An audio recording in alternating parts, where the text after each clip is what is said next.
Existe um detalhe no cinema que passa despercebido pela maioria das pessoas, mas que depois que você entende, muda completamente a forma como você enxerga os efeitos especiais. Perfeito.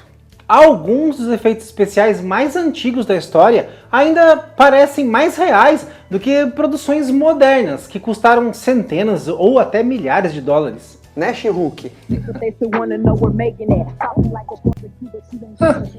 E isso não acontece por acaso, nem por nostalgia, mas por um motivo muito mais interessante. Esses efeitos não foram criados dentro de um computador. Eles existiram fisicamente diante de uma câmera. Antes de qualquer algoritmo, né, calcular luz, textura ou movimento, ali havia artistas construindo criaturas com as próprias mãos, posicionando cada detalhe milimetricamente, cara. Iluminando cenários reais e fotografando quadro a quadro, até que algo impossível começasse a se mover. Existe uma diferença assim fundamental entre simular a realidade e capturar algo que de fato ocupou espaço no mundo real. E o cérebro humano percebe isso de uma forma quase que instintiva. Agora me diz uma coisa, enquanto a gente entra nesse tema, por que uma criatura feita de borracha, metal e paciência consegue parecer mais convincente do que muitos monstros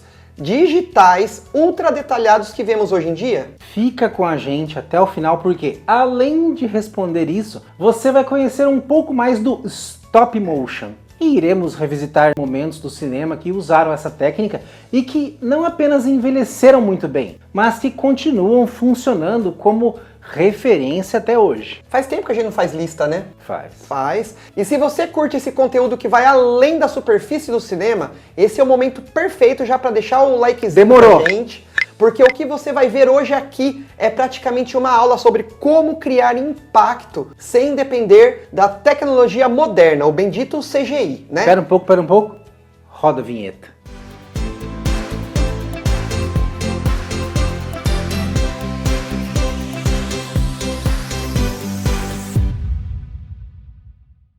Para entender como essas cenas funcionam, é importante compreender o que é realmente o stop motion. Diferente da animação digital, né, que todo mundo conhece, onde o movimento é calculado por software, no stop motion, cada ação é construída manualmente. O artista move um objeto físico, tira uma fotografia, ajusta novamente, tira outra foto e repete esse processo centenas ou até milhares de vezes. Olha a trabalheira disso. Quando essas imagens são reproduzidas em sequência, surge a ilusão de movimento, mas com uma característica única. Tudo que aparece na tela existiu de verdade em algum momento. A luz incidiu sobre aquele objeto real, as sombras foram projetadas naturalmente e a textura não foi simulada, ela estava realmente ali. Essa presença física cria uma conexão que o CGI, por mais avançado que seja, ainda tenta replicar até hoje. Vamos começar a nossa lista com um dos exemplos mais fascinantes dessa força do stop motion. É a Medusa, do filme Fúria de Titãs de 81, criado pelo lendário mestre do stop motion, o Ray Harryhausen.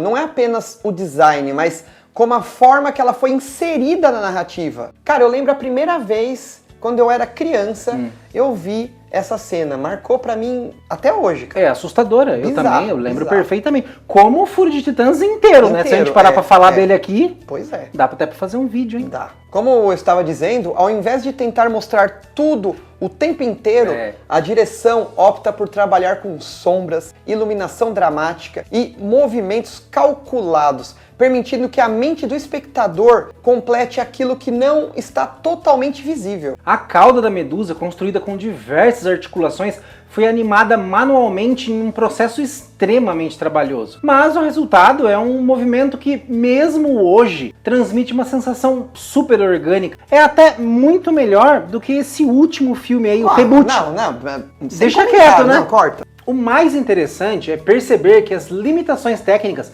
acabaram guiando escolhas criativas que aumentaram a tensão da cena, provando que restrições podem muitas vezes ser a chave da solução ali mais inteligente.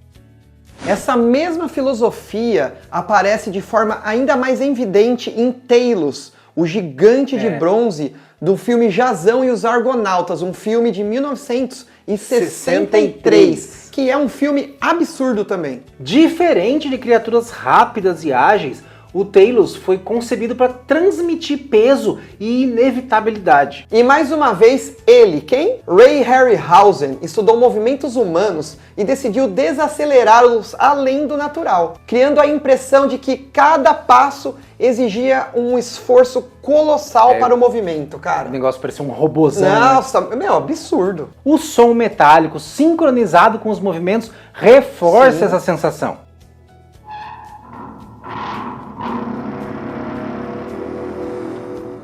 Filme de 1963. Cara, esse som do metal rugindo foi essencial, né?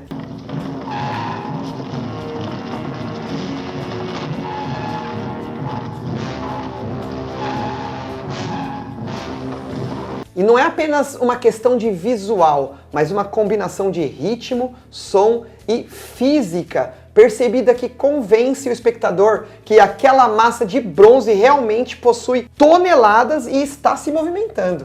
Produção, pode colocar 2 cenas do mesmo filme? Pode? Então, beleza. Ainda no mesmo filme, a famosa batalha contra os esqueletos leva essa técnica a um nível quase inacreditável, de verdade.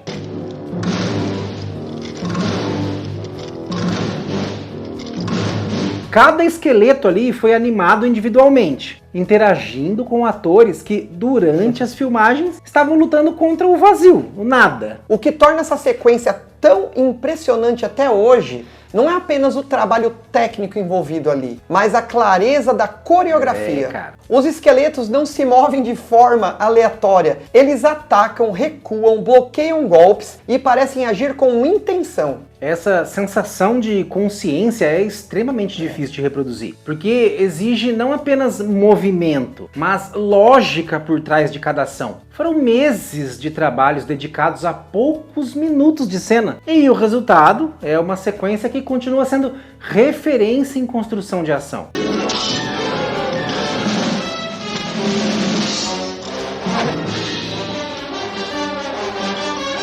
E lembrando, 1963, é bizarro, né? Cara. Quem era nascido aí em 1963? Tem alguém aí? Escreve aqui. Nesse episódio aqui, é impossível não mencionar King Kong de 1933, onde Will O'Brien estabeleceu as bases de tudo que viria depois.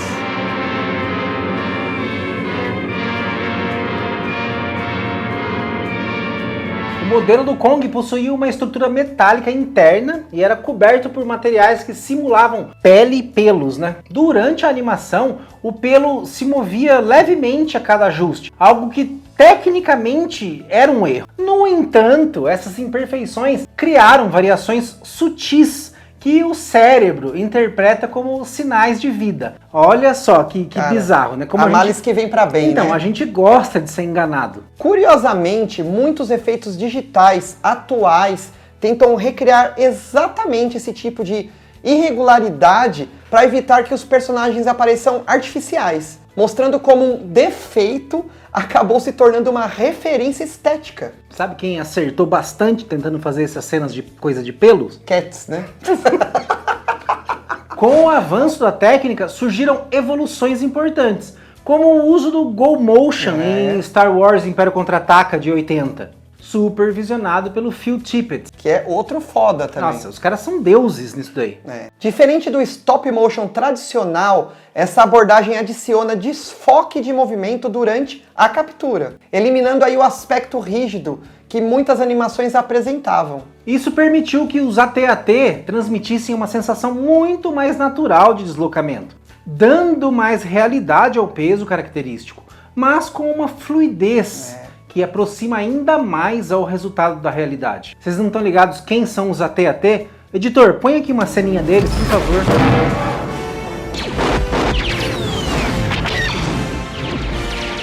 eu sou suspeito pra falar de tudo que vem do universo de Star Wars, então ficou perfeito, cara.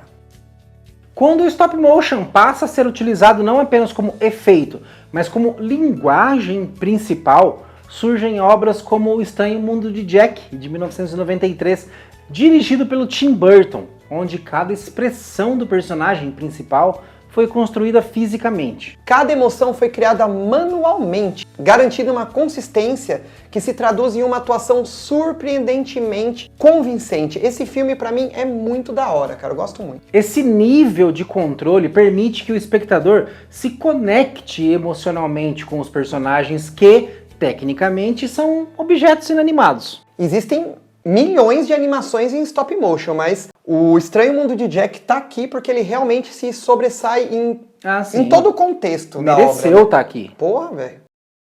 Quando a gente fala de stop motion recente, ai meu Deus do céu, eu preciso confessar isso, cara, o final desse filme aqui me destruiu, mas deixa quieto. Pinóquio, de 2022, se coloca como um dos trabalhos mais refinados e ambiciosos da técnica. Produzido pela Netflix e dirigido pelo excepcional Guilherme Del Toro. O filme eleva o stop motion a um nível quase artesanal de obsessão, cara. Tenho que concordar com você. Porque aqui cada movimento é construído quadro a quadro, com uma precisão impressionante, cara. Mas o diferencial está na fluidez, né? Ao contrário do aspecto mais travado que muitas animações do tipo assumem, esse Pinóquio consegue transmitir leveza, naturalidade e emoção em cada gesto. A mensagem que esse filme tenta passar é uma das mais tocantes que, pelo menos, eu assisti na Netflix ou em qualquer outro lugar. É um bom filme mesmo. Vale muito a pena assistir. As expressões são incrivelmente detalhadas com microvariações que dão vida real aos personagens. Muito disso passa pelo trabalho do Mark Gustafson, um dos grandes especialistas da área que co-dirige o projeto e conduz essa construção minuciosamente. O uso de iluminação, textura, cenários físicos cria uma profundidade quase tátil. Você sente o peso da madeira. O frio do ambiente, a densidade de cada cena. O stop motion aqui não é só uma escolha estética, é parte essencial da narrativa. A imperfeição dos movimentos, por menor que seja, reforça a própria ideia do personagem. Algo construído, incompleto, mas cheio de vida. O filme ele usa a técnica para transmitir emoção de forma única. Pequenos atrasos no movimento, sutis tremores, tudo contribui mais para uma sensação humana do que perfeita. É quase como se cada frame carregasse intenção. Cara, eu tô melando aqui nesse trecho, mas é verdade. Tudo isso aqui é verdade sobre esse filme. É um filme bonito, é um filme bonito. Você gosta do nariz do Pinóquio? Em um contexto completamente diferente, para fechar nossa lista desse episódio, apresentamos quem? Ele. Isso mesmo, o robô queridinho que não curte nada escadas, cara. O Ed 209 de Robocop de 87 demonstra como limitações podem ser transformadas em ferramenta narrativa. Os movimentos truncados e levemente descoordenados criam uma sensação de instabilidade que aumenta a tensão, mesmo tendo algumas falhas. Mas mesmo assim, o trabalho resultou em uma forma que o espectador não vê apenas uma máquina, mas algo imprevisível. E essa imprevisibilidade gera desconforto, mostrando que nem sempre a suavidade é desejável quando se trata de impacto emocional. Não, aqui tem que ser brutão, tem, mesmo, né? Cara.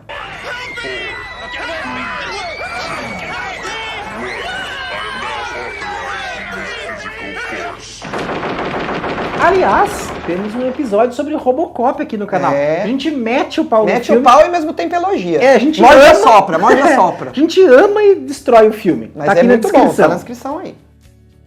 No fim das contas, o que todos esses momentos têm em comum não é apenas a técnica utilizada, mas como a forma que ela conecta com a percepção humana. Existe, né, uma diferença clara entre algo que parece real e algo que foi real em algum momento. O stop motion, com todas as suas limitações, carrega uma presença física que continua impactando o público décadas depois. Enquanto muitas produções modernas, apesar de visualmente impressionantes, acabam parecendo vazias por não possuírem essa mesma base tangível. Cara, a gente poderia fazer uma lista infinita sobre essas porcarias. 666 de... E agora, a gente quer saber a sua opinião, porque isso aqui sempre rende uma discussão muito boa, né? Qual dessas cenas ainda te convence mais do que muito efeito atual? E qual delas você acha que simplesmente nunca vai ser superada? Eu acho que a da Medusa, cara. Essa e o Talos também é muito foda. E tem alguma aí que a gente não mencionou? Comenta aí. Se você curte esse tipo de análise que vai muito além do sobrenadante dos filmes, já se inscreve aqui no Território 2R, porque a gente não apenas assiste aos filmes, a gente entende o que faz cada detalhe funcionar. E no próximo vídeo a gente pode explorar outro lado dessa história, analisando efeitos que tinham tudo para ser incríveis, mas acabaram envelhecendo pior do que qualquer um esperava. Aquele verdadeiro show de cocô. Nossa, verdade, é uma boa ideia, hein, cara? O que vocês acham? Comentem aí que a gente faz esse episódio aí. Eu só dou boas ideias aqui, cara. Verdade, cara. E ó, nos vemos semana que vem. E se curtiu aqui a t-shirt, tem o link da nossa loja na descrição, beleza? Então, nos vemos semana que vem aí. Cinema e heavy metal sempre.